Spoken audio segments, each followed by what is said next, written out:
Good evening and a warm welcome to the Moorland Centre.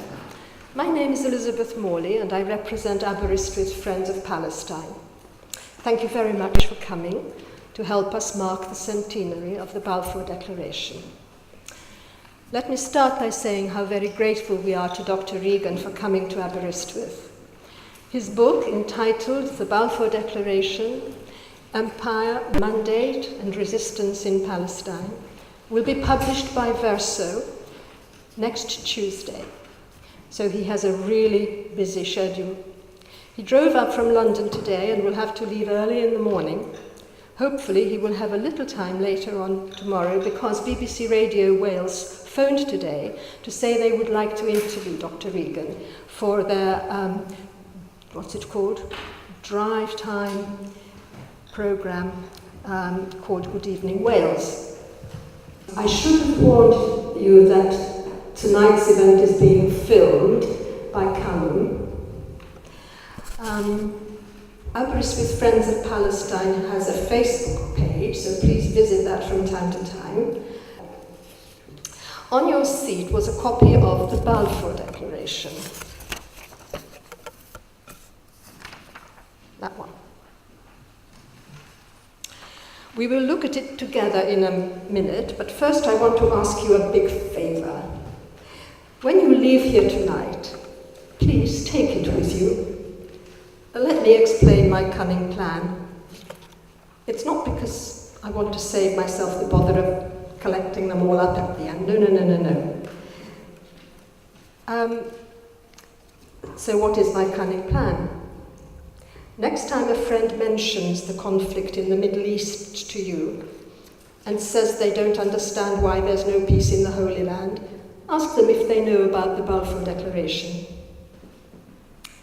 And if they reply that they've never even heard of it, then please give it to them. And now I'm going to read the top and the bottom of this letter. Foreign Office, November 2nd, 1917. Dear Lord Rothschild, I have much pleasure in conveying to you, on behalf of His Majesty's Government, the following declaration of sympathy with Jewish aspirations which has been submitted to and approved by the Cabinet. I should be grateful if you would bring this declaration to the knowledge of the Zionist Federation. Signed, Arthur James Balfour. And now I would like us to quietly read to ourselves the middle section, the declaration itself.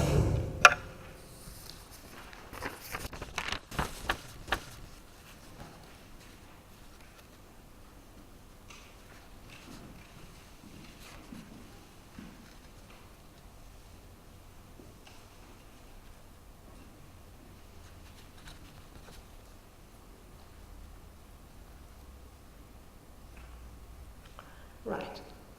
So that's the Balfour Declaration, all 67 words of it, in a single sentence. One of the most momentous acts ever perpetrated by a British government. Shortly, Dr. Regan will tell us how and why it came about, what were its impacts, and why it still wreaks havoc in the Middle East today. He will no doubt touch upon its complex authorship, its long drawn-out drafting and redrafting process.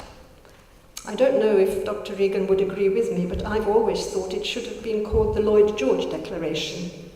After all, the decision to promulgate it rested with him, the Welsh Liberal Prime Minister in the wartime coalition government. I'm tempted to wonder what advice he would give to his successor 100 years on, as she now faces calls for her government to apologise for his infamous declaration. At the risk of preempting Dr. Regan any further, let me finish with a few quotations to cast a sideways light on the question, why Lloyd George and why Palestine? Brought up in a staunchly nonconformist chapel-going family, David Lloyd George lost his religious faith when he was a young man. Nevertheless, his inheritance of Old Testament myths, the sound of Hebrew names, of prophets, kings, and places, intoned from chapel pulpits and sung in Welsh hymns, lived within him to the end. In 1925, 3 years after he ceased to be Prime Minister, he gave a speech to the Jewish Historical Society. He said this to them: "I was brought up in a school where I was taught far more history of the Jews than about my own land. I could tell you all the kings of Israel, but I doubt if I could have named half a dozen of the kings of England and not more of the kings of Wales." End of quote. And again, in 1931, he attended a dinner in his honor by the English Zionist Federation, who had named a kibbutz and an air base in the Jezreel Valley after him. They called it Ramat David, David's Heights. And this is what he told them, quote, "I heard of Jezreel and Esdraelon, of Carmel and of Zion, before I knew of the existence in my own land of the Valley of Glamorgan or of Plinlimmon." End of quote.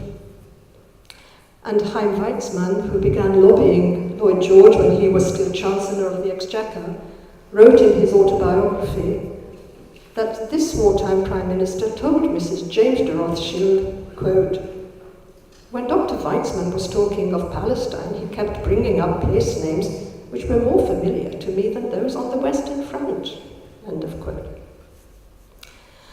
So that may go part of the way to explain the phenomenon of the leader of a Christian country setting his sights on the Holy Land, not to reclaim Jerusalem for the Church of Christ, as ostensibly did the Crusader Knights of the Middle Ages, but to establish in Palestine a homeland for the Jewish people, and to do so at a time when there were as many Christians as Jews in Palestine, and when Muslims made up over 90% of its population.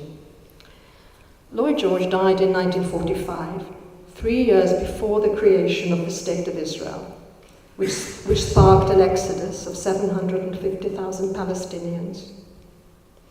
Whether the flight of 750,000 Arabs from their homeland and the ongoing plight of Palestinian refugees would have evoked compassion in the heart of this once deeply devout Christian man is something we will never know. And now let me introduce our speaker, Dr. Bernard Regan. Dr. Regan returned to academic study after a teaching career. He did his research at Mary's University and Surrey University. Sorry, that was St. Mary's. Yeah. It's in London, is it? Yes, so Dr. Regan did his research at St. Mary's University in London and at Surrey University, and completed his PhD last year. His research focused on Palestine and the British Mandate between 1917 and 1936. He has run education courses for trade unionists on international questions related to Palestine and Cuba. As a long-time member of the NUT executive, he has led delegations to Palestine and Israel. I believe this is Dr. Regan's first visit to Aberystwyth, but I hope it won't be his last. So now please let us give him a very warm welcome.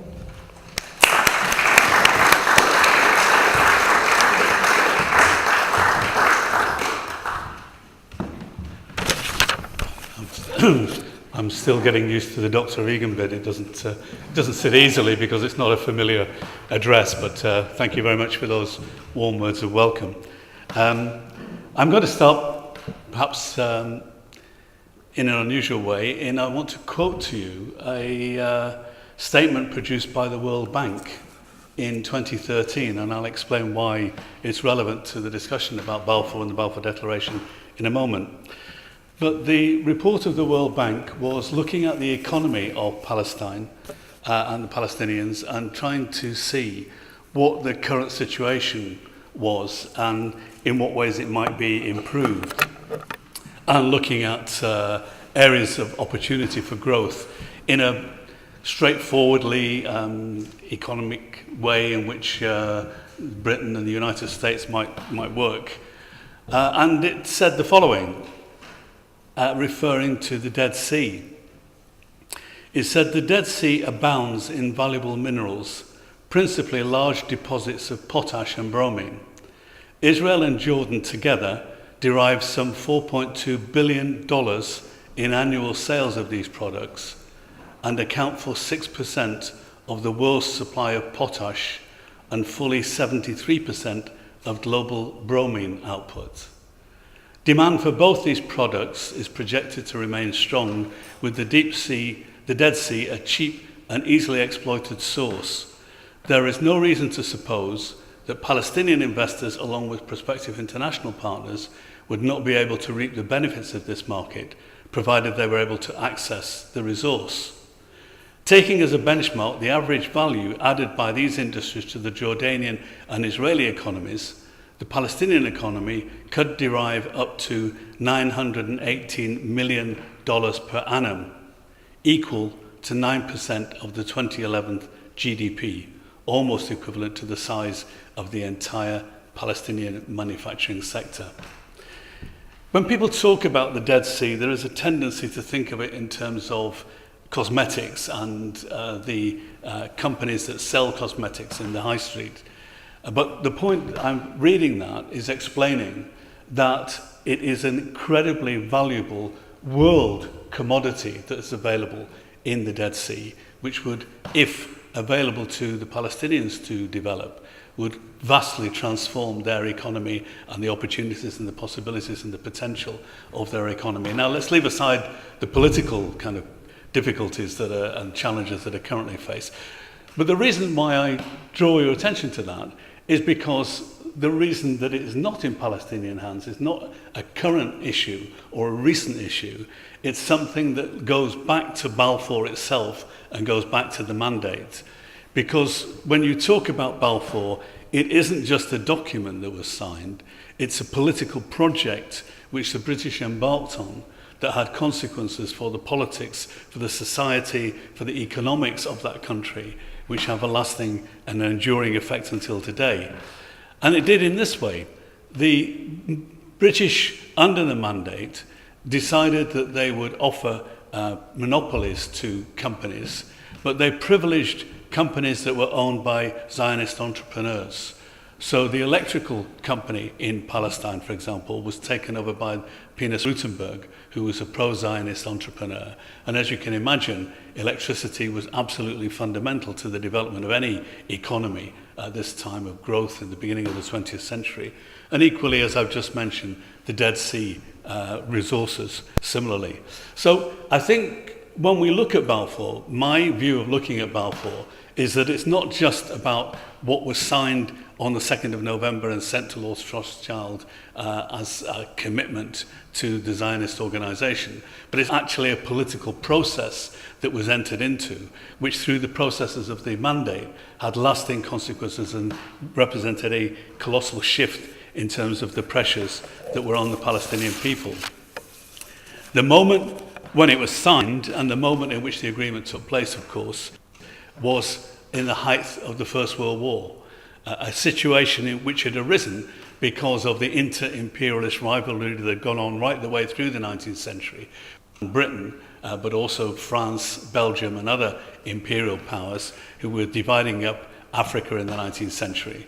And the war which resulted in 1914-18 was really a consequence of that rivalry escalating to a point of combat between them, seeking to establish dominance over markets, to establish dominance over major global resources that were becoming very pronounced in economic development, and trying to create a shift in terms of the powers between all of them.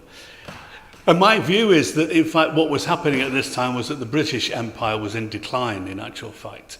It was ceasing to be the absolute dominant role that it had been in the 19th century, and was beginning to be supplanted in reality by the United States of America, which economically surpassed British output and British growth in the 1890s and began to be really the paymaster, if you'll excuse that term, for the British during the First World War. Without American subvention and support, both financially and in material terms, the British would really not have been able to sustain their prosecution of the First World War throughout the period that it happened. So the First World War was absolutely cataclysmic in terms of kind of the challenges that it threw up. And it was a fight over a number, from the British perspective, a number of critical areas of interest. And I'll name them shortly as land, sea and oil. In terms of the empire, which the British wished to retain control over, absolutely critical, because India, East Africa, Australia, New Zealand, but India in particular, was a colossal source of income and value to the British economy, was a place not only from which they were able to draw vast wealth, but also in the First World War, more than 1 million men, and it was men at this time, mobilised in support of the British Empire, fighting in the Near East and Western Front in Europe on behalf of the British. So India was a critical part of their objectives. And there were a number of threats that were facing them in respect of India. One, which was beginning to grow but was in an embryonic state, of course, was the national independence struggle within India, which was beginning to surface in the early 1920s. But more significantly, perhaps at this moment, was the ambitions of Russia, Tsarist Russia, which wanted to extend its influence towards the Indian Ocean and to seek to gain some kind of access to the ocean because of its problems with not having frost-free, ice-free ports apart from in the Crimea, and it wished to have some kind of extension there. Also, it had resources in terms of coal and so on, which would potentially be developed in southern Russia. And as part of its kind of general orientation, it had acquired under the Ottomans a capitulation or a concession that those of an Orthodox religion would actually be under the patronage of the Russians in the event of any kind of challenge to their situation or threat to their persons.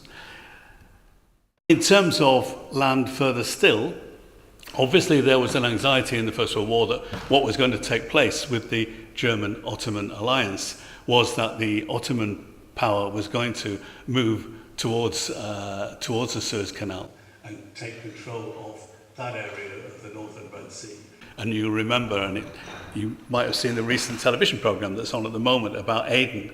Britain had two, if you like, critical areas of interest. One was the Suez Canal at the northern end of the Red Sea, the other was Aden. Both of which, if you like, were pinch points as far as the British were concerned. The British had more than 50% of the world's shipping and were absolutely dominant in the area of trade. So control over that area of sea and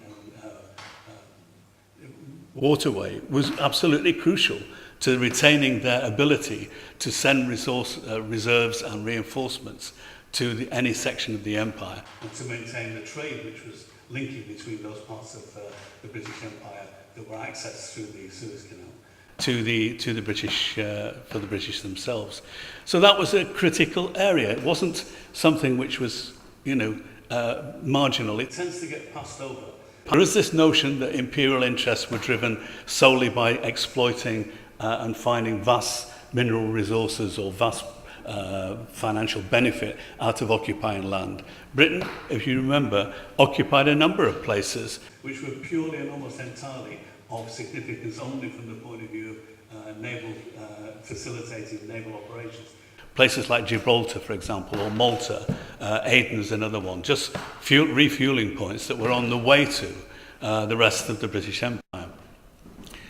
In 1913, the British government was looking at the situation of the Near East and how they saw their future relationship with it and what they wanted to do in respect of it.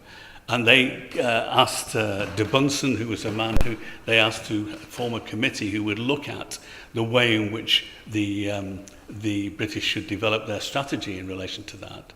And again, in the early part of the war, about 1914, they asked Lord Kitchener, 1914, 1915, Lord Kitchener, to write a report.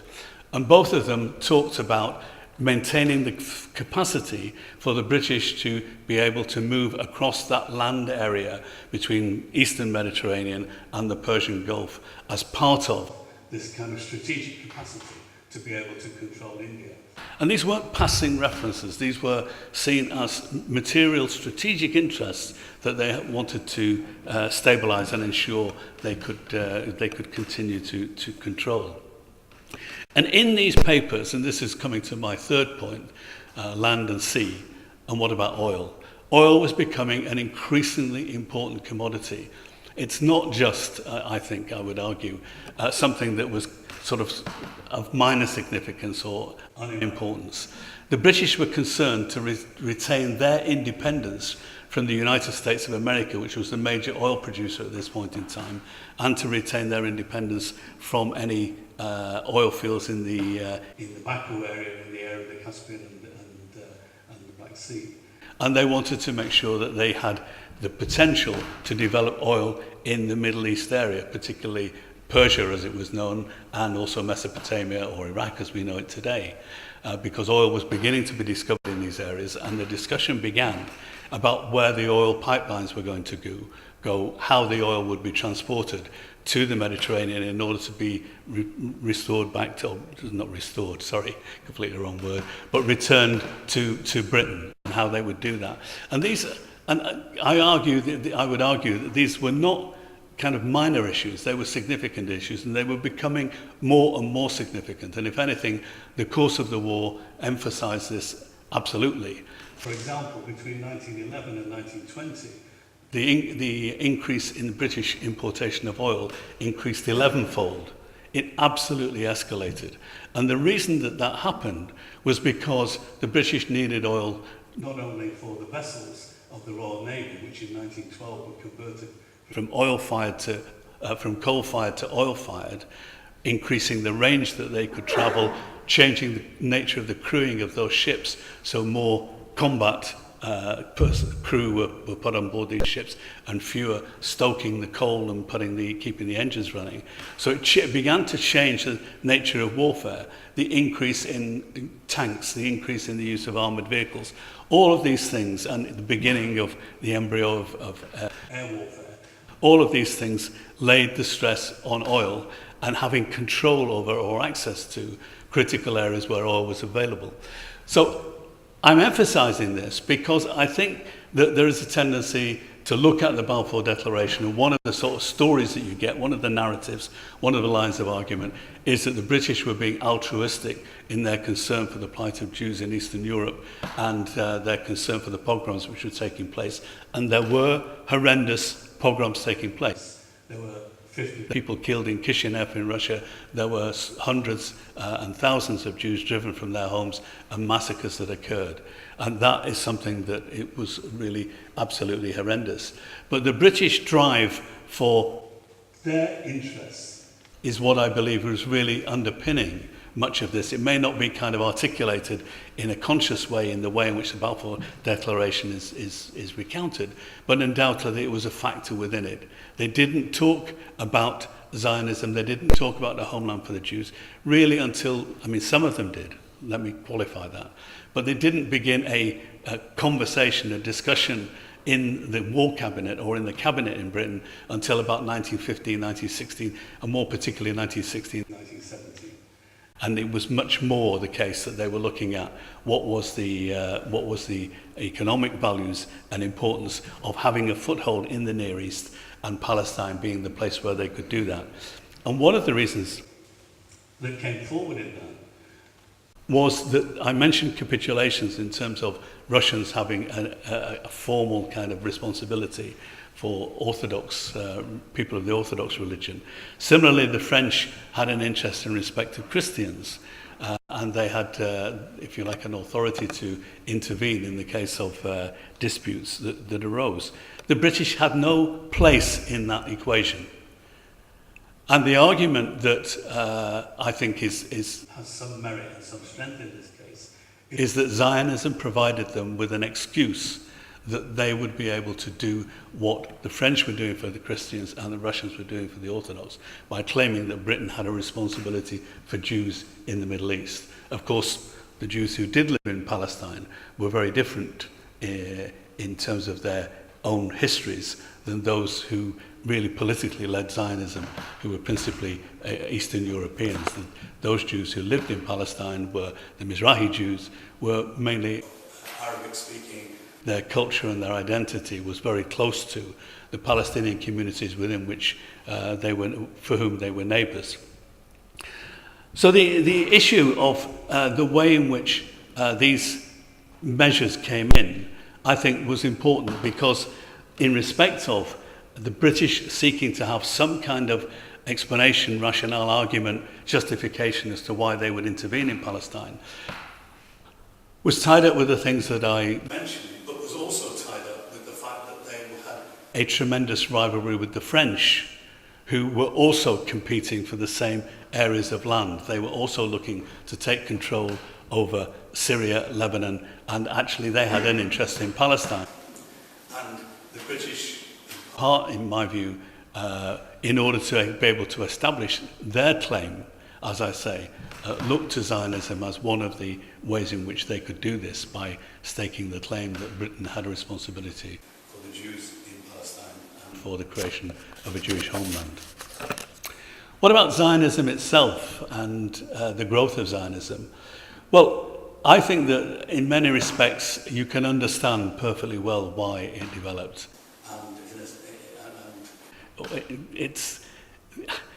It's not something that I think it is something that's entirely understandable.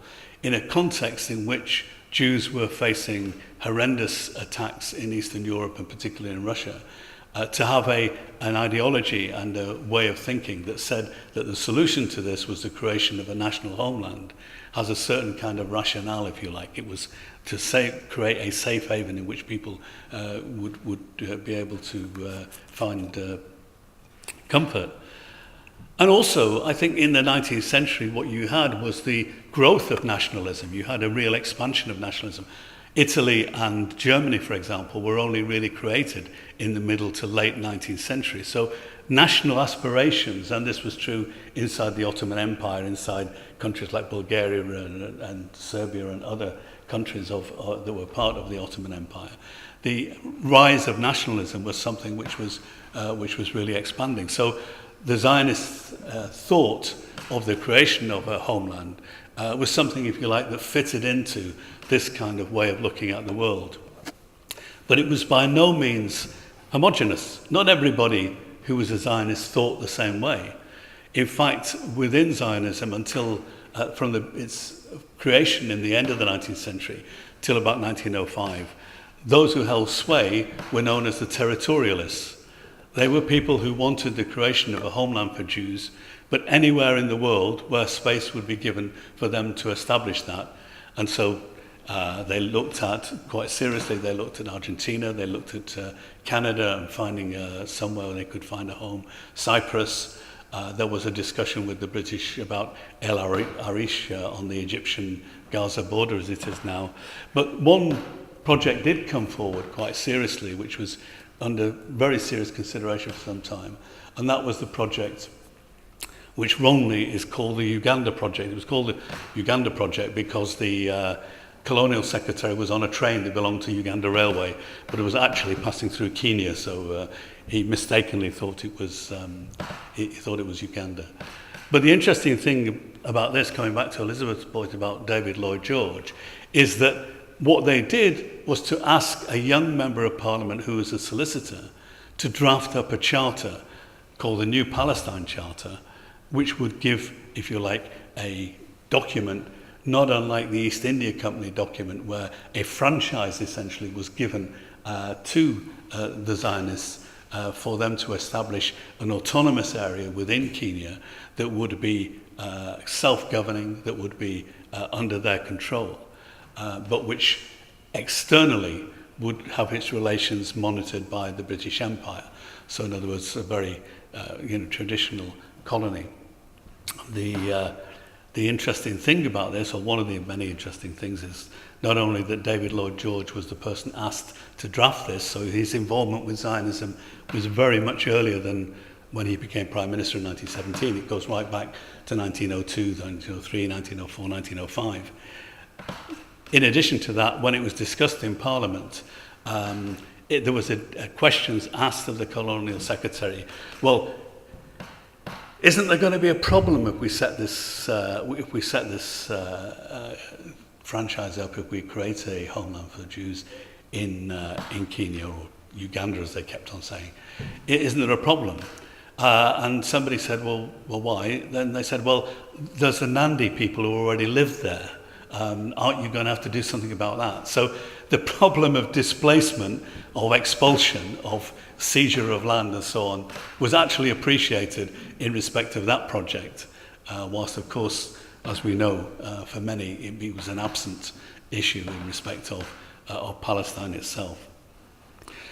Within Zionism, therefore, there were different points of view. In 1905 this changed and the majority became those who wished to see the creation of a Jewish homeland in Palestine itself. But the story doesn't end there, because throughout the period leading up to the adoption of the Balfour Declaration in 1917, there was quite ferocious contention between Jews who lived in Britain, who were of the view that the creation of such a project would actually intensify anti-Semitism, and those who supported the Zionist project.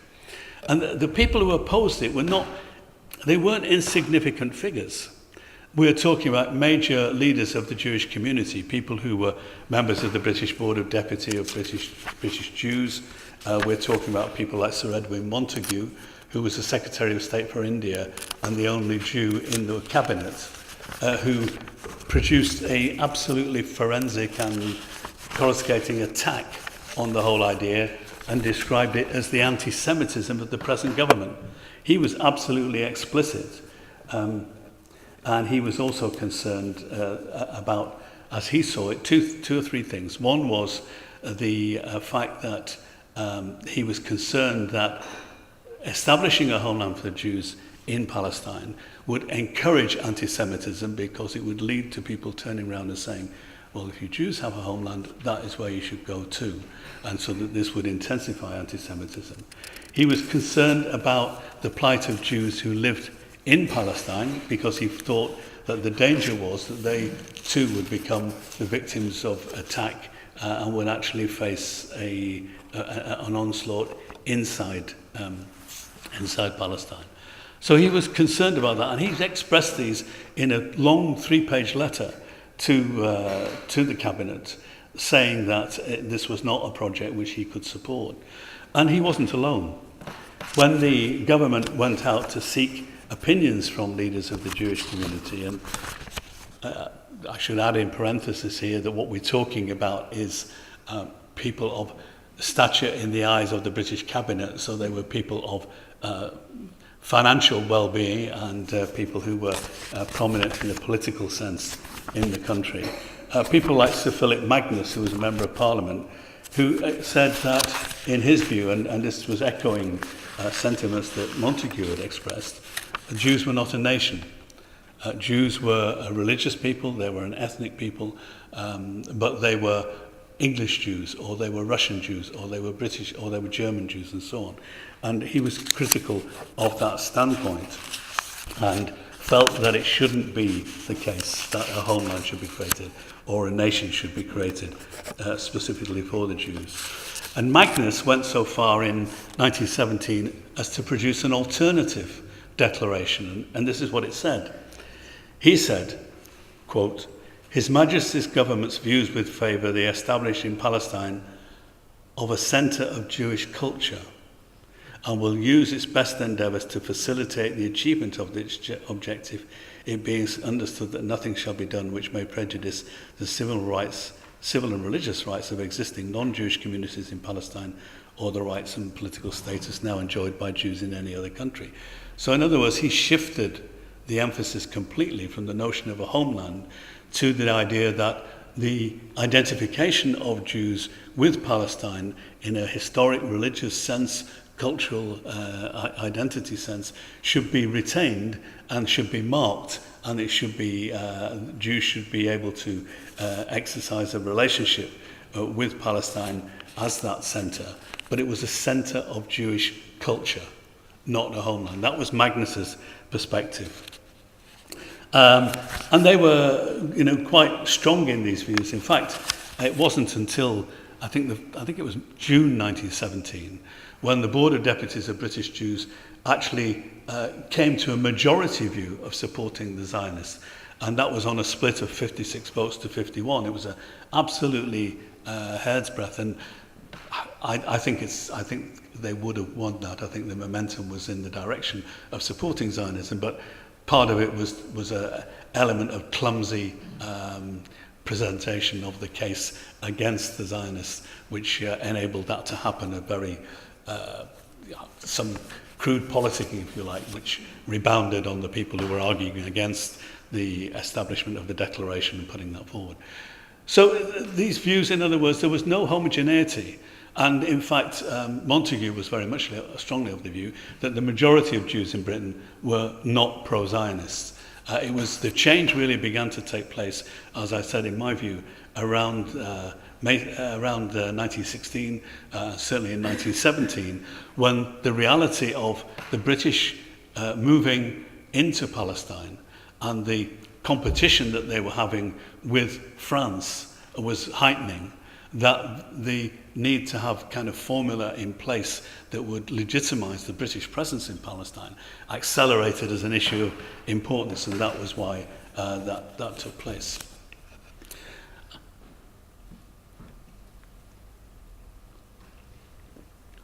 So what about the Palestinians themselves? Because this is one of the things that I think is completely missing from most of the accounts. I mean, I've got comments, but perhaps we can talk about those in the discussion. But people have probably seen Ian Black's piece in The Guardian, which was full of all sorts of errors and distortions. I mean, just very quickly on the question of Jewish opinion, he says, for example, that Balfour sent the letter to Lord Rothschild, who was, I think he says something like the leader of the Jewish community, which is a complete falsification of the truth of what was the case. But coming to the Palestinians, the tendency again, and this is true of Black's article in The Guardian and a lot of the way in which the story is presented, Palestinians are presented as kind of passive victims, people who had no real views of their own, no real kind of until much later. And this is completely and absolutely untrue and does a complete disservice. The Palestinians were conscious of Zionism as a political project from the end of the 19th century and certainly at the beginning of the 20th century, and spoke and argued vociferously against it. Two members of parliament who, and incidentally there was in a sense more democracy under the Ottoman Empire than there was under the British, the two members of parliament from Jerusalem, from Al-Quds, in the parliament in Constantinople, argued absolutely against Zionism and argued for the right to self-determination. In those days, the initial aspiration of the Arab peoples of that region was for a greater Syria, was for a link between what we now call Lebanon, Syria, and Palestine, because they were administratively in the Ottoman Empire, they were interrelated more closely, and economically, more significantly, they were interrelated because Beirut, Haifa, Nablus, towns that you'd be familiar with in Palestine, and Damascus were interconnected. And so the initial aspiration was for the creation of a greater Syria, but the reality of that was ended with the imposition by the British and the French of the Saxe-Picot terms in which they divided the land with a line drawn from more or less from north of Haifa, where Lebanon, Israel border is now, across to Kirkuk in Mesopotamia, as they called it then, Iraq.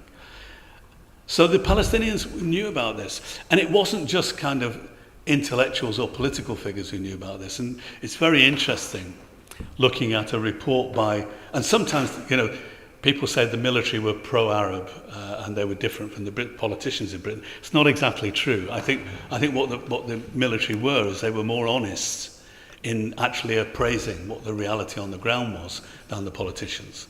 So, for instance, you get in one of or two or three reports, the Palin report into an uprising that took place in the 1921, 1922 time, Haycraft, another military figure. And what they say is that the reasons that there were uprisings, demonstrations, attacks on Jews was not as Jews, but was Jews as Zionists and Jews as settlers. And I think that's an important distinction to make, because it was perceived that what was happening was settlers were coming into Palestine and taking land and taking their livelihoods. And that's why they were seen as a threat, not because they were Jews, but because this was a material economic threat that the Palestinians face. And Haycroft says that when you look at and you talk to people in Palestinian villages and Palestinian towns, they knew about Zionism. They knew about it. And the reason that they did is because newspapers across the Arab world shared articles. So a newspaper in Haifa that produced an article about Zionism, what it meant, its articles were reproduced in Beirut, they were reproduced in Damascus, they were reproduced in Cairo. And more than that, they actually had situations where the papers would go out to the towns and villages and they would be read in the cafes. So people who didn't read, so the idea that because people are illiterate, they're not political or they don't understand is, we don't need to go into it, but it's a patronising kind of attitude to people. Because what Haycroft says, one of the generals who did this report, is that the people in Palestine were more political than the average person in Britain. And he said, they could talk more about the politics of what was going on than the people in Britain could about what was taking place within Britain itself. So this idea that the Palestinians, were passive, didn't know what was going on, I think is a complete distortion. And I'm probably talking too long, but what was happening was that waves of people were coming into activity. Young people in particular were joining in the struggle and were adding, to the strength of the campaigning. And there were differences, of course, as there would be in any political situation, between different components of the Palestinian society.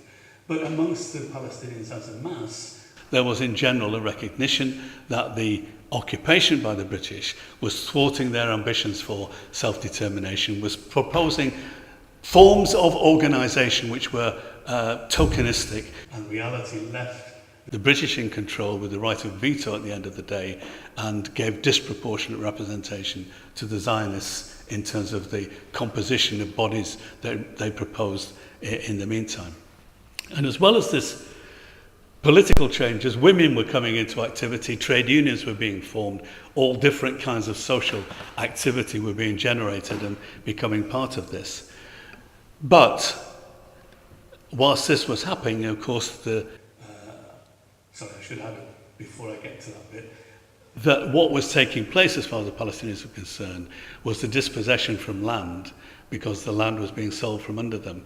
And again, this is, I think, an important point to register, is that the land that was being sold was not being sold by Palestinians, it was being sold by absentee landlords, most of whom lived in Lebanon. So people like the Suk family, who owned big areas of land in Palestine, were actually selling for a profit.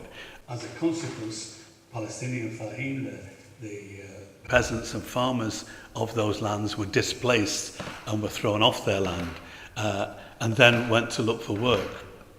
The contradiction they then came up against, moving to places like Haifa and other burgeoning urban industrial areas, was that they came up against workers who were part of a Zionist movement, the Histadrut, which had a policy of the conquest of labour, a policy which said that Jewish employers should only employ Jewish employees.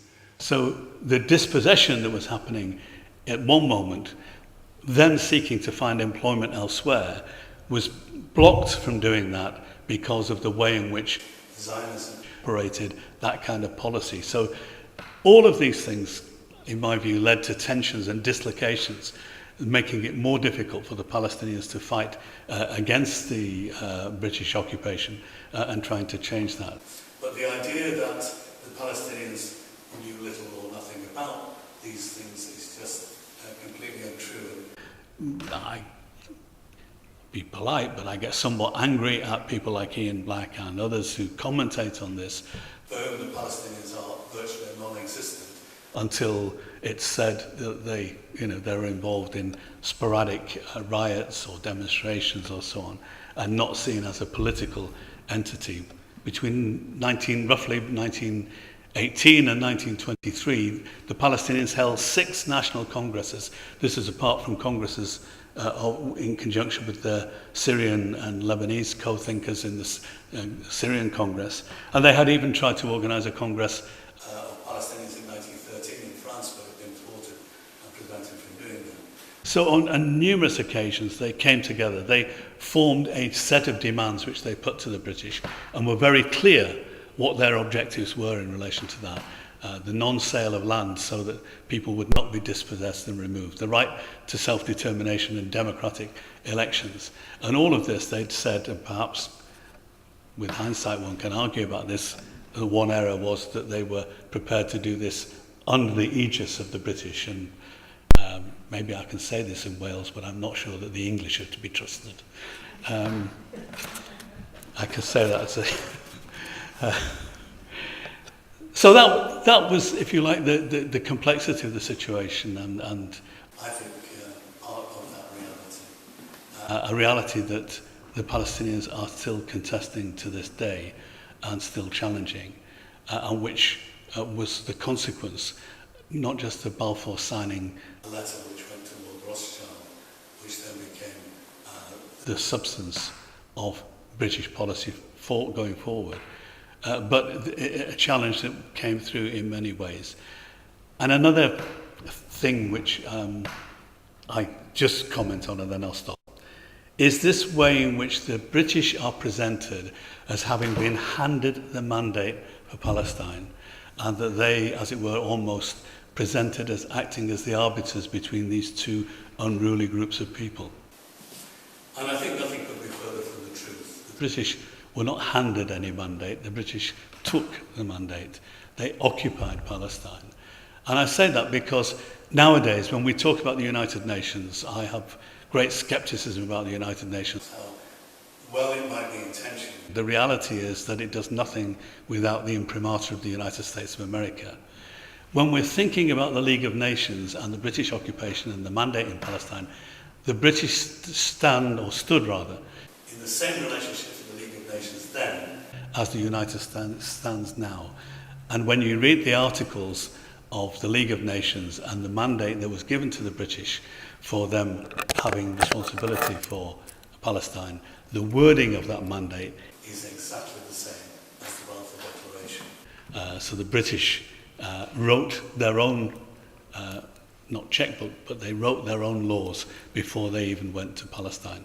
And of course, as we know, and we can see, and talking to a friend earlier, the struggle that is going on in Syria with all its distortions and complexity, it's almost a mirror image of the same forces now involved in what is happening there as were present in Palestine and Syria and Lebanon at the time we're talking about. The British were there, the French were there, the Ottoman Turks were there, the Americans were there in a financial sense in the background, the Russians were there. It was only with the Bolshevik Revolution in 1917 that we saw a change in that. A bit of the story, but I should stop.